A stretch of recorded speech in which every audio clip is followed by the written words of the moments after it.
नमस्ते। आज हम बात करते हैं कपालभाति के बेनिफिट्स क्या होते हैं, कैसे होते हैं। तो सबसे पहले बात करते हैं फिजिकल बेनिफिट्स। फिजिकल बेनिफिट्स में जैसे हम इसमें बार-बार अंदर की ओर पुश करते हैं अपने एब्डोमिनल मसल्स को, तो उससे हमारे जो एब्डोमिनल ऑर्गन्स है, जिसमें पैंक्रियास है, गॉल ब्लैडर है, लीवर है, इंटेस्टाइन्स है, तो उनकी मूवमेंट होती है, उनकी मसाज होती है।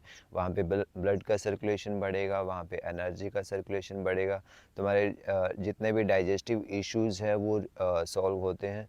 और सेकंड, जब पैंक्रियाज़ के ऊपर इसका बहुत अच्छा इफ़ेक्ट पड़ता है। पैंक्रियाज़ के इफ़ेक्ट होने से डायबिटिक जो पेशेंट है उनके लिए बहुत हेल्पफुल है, डायबिटिक को क्योर करने के लिए।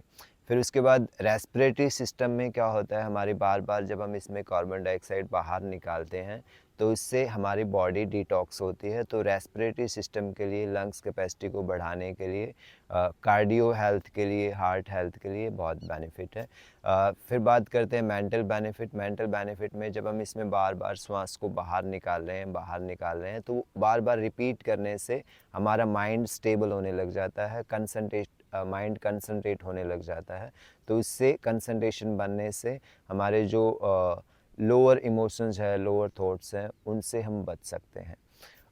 फिर उसके बाद बात करते हैं स्पिरिचुअल बेनिफिट्स। स्पिरिचुअल बेनिफिट्स में जैसे इसके नाम से हमें पता चलता है, कपाल मीन्स हमारा स्कल, भाति मीन्स लाइट। तो ये हमारे चित्त को इनलाइटनमेंट करने के लिए होता है, जागृत करने के लिए होता है। क्योंकि जब हम एयर को बार-बार बाहर निकाल रहे हैं, तो वो हमारे फोरहेड के साथ टकराती है और नाक से बाहर निकलती है। तो उस बार-बार रिपीट होने से हमारा थर्ड आई का अवेकनिंग होने लग जाता है। तो उससे हमारा ध्यान की अवस्था में बहुत हम ईज़िली जा सकते हैं। बिकॉज़ जब हम बार-बार अंदर से सारी कुछ चीज़ें बाहर निकाल रहे हैं, टॉक्सिन्स को बाहर निकालते हैं, तो अंदर एक शून्य की अवस्था घटित होती है। और उस शून्य की अवस्था घटित होने से हमें वो मेडिटेशन में हेल्प करेगा, वो हमें समाधि में हेल्प करेगा। तो कपालभाति के बहुत ही बेनिफिट्स हैं।